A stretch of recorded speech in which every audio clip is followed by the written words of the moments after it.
Who has believed our message? To whom has the Lord revealed his powerful arm? My servant grew up in the Lord's presence like a tender green shoot, like a root in a dry ground. There was nothing beautiful or majestic about his appearance, nothing to attract us to him. He was despised and rejected, a man of sorrows, acquainted with deepest grief. We turned our backs on him and looked the other way. He was despised, and we did not care. Yet it was our weaknesses he carried. It was our sorrows that weighed him down. And we thought his troubles were a punishment from God, a punishment for his own sins. But he was pierced for our rebellion, crushed for our sins. He was beaten so we could be whole. He was whipped so we could be healed.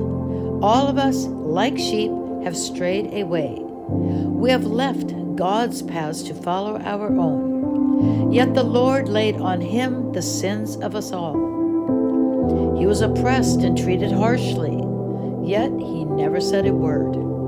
He was led like a lamb to the slaughter, and as a sheep is silent before the shearers, he did not open his mouth.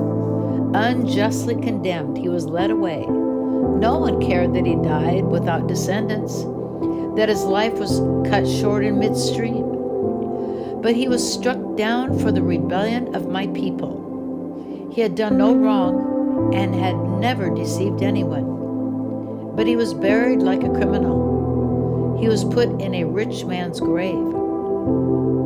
But it was the Lord's good plan to crush him and cause him grief. Yet when his life is made an offering for sin, he will have many descendants. He will enjoy a long life, and the Lord's good plan will prosper in his hands. When he sees all that is accomplished by his anguish, he will be satisfied.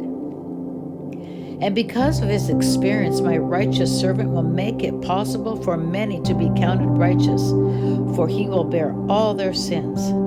I will give him the honors of a victorious soldier, because he exposed himself to death.